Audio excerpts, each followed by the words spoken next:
पूछा हुआ है कि संपूर्ण पृथ्वी में थल और पानी का अनुपात 1:2 है। इसमें उत्तरी अर्धगोलार्ध में थल और पानी का अनुपात 2:3 है।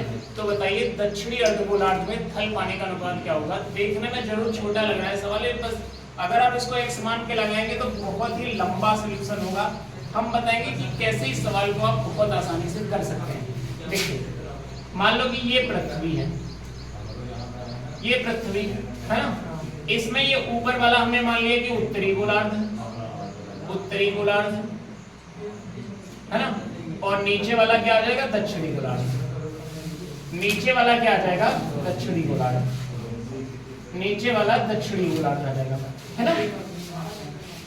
अब कह रहा है संपूर्ण पृथ्वी में थल और पानी का अनुपात क्या दिया हुआ है। संपूर्ण पृथ्वी में थल और पानी का अनुपात दिया है 1:2, जबकि उत्तरी अर्धगोलार्ध में थल पानी का अनुपात कितना दिया हुआ है, 2:3 दिया हुआ है। ठीक है, 2:3 दिया हुआ है ना। ये सवाल है, तो जो सवाल हमने बनाया कि संपूर्ण पृथ्वी में थल पानी का अनुपात 1:2 है, उत्तरी अर्धगोलार्ध में थल पानी का अनुपात 2:3 है, दक्षिणी अर्धगोलार्ध में क्या है ये पूछा है। अब सुनिए, यहां पर हम इस संसार की ऐसी कोई भी संख्या मान लेंगे कि जो पहले 2 1 3 के बराबर हो जाए, यानी 3 से कट जाए, और आधा करने पर 2 और 3 यानी 5 से कट जाए। सुनिए बात हमारी, जैसे आपने मान लिया कि संपूर्ण पृथ्वी 100 है, तो 100 में से 50 भाग आधा होगा, ये वाला आधा भाग 50 ये हो जाएगा, आधा भाग 50 ये हो जाएगा। लेकिन समस्या ये आएगी ना, 100 को आप 2 1 3 के बराबर नहीं कर पाएंगे।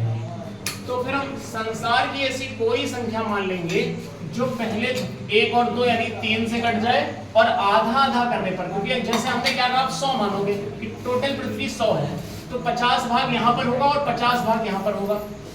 लेकिन समस्या यह आएगी कि 100 2 1 3 से कटेगा नहीं, तो फिर हम क्या करेंगे, ऐसी संसार की कोई संख्या मान लेंगे जो 2 और 1 3 से कट जाए, ठीक है, और आधा करने पर 5 से कट जाएगा कि 6 8 9 मान लिया, 9 मान लिया, इससे कट रहा, 9 का आधा करोगे फिर नहीं कटेगा, 2:3 से ना पॉइंट में चला जाएगा। तो अपने मन से ऐसी जैसे 30 मान लिया, जैसे हमने मान लिया कि संपूर्ण पृथ्वी 30, अब 30 मान लो, 60 मान लो, 120 मान लो, 300 मान लो, 600 मान लो, कोई संसार की संख्या मान सकते हैं। बट आपको ध्यान ही रखना है कि पहले 2 1 3 से कटे, और आधा करने पर 3 तो 5 से भी कटना चाहिए, ठीक है। तो अगर 30 संपूर्ण पृथ्वी मान ली तो 15 भाग यहाँ पर होगा, और 15 ही भाग यहाँ आधा आधा बांटा जाएगा पृथ्वी में। अगर टोटल पृथ्वी 30 की है तो अब देखो 2 1 3 बराबर 30 के, 3 बराबर 30 के, 1 बराबर 10 के आएगा, 10 का 1 से गुणा करेंगे तो 10, और 10 का 20 2 से गुणा करेंगे तो 20, यानी संपूर्ण पृथ्वी में थल पानी आ गया 10:20।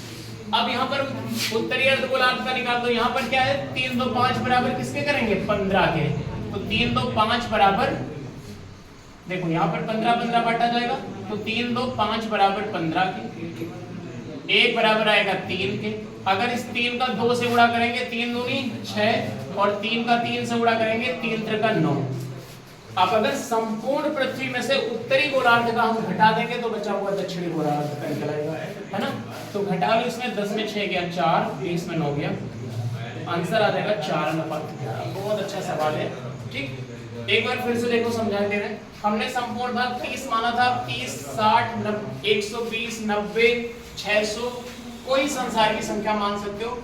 बट आपको ध्यान नहीं रखना है कि पहले तो 2 1 3 से कटना चाहिए, और जितना संपूर्ण भाग मानोगे वो आधा आधा यहाँ डिवाइड होगा, तो आधा करने पर 3 2 5 से भी कटना चाहिए।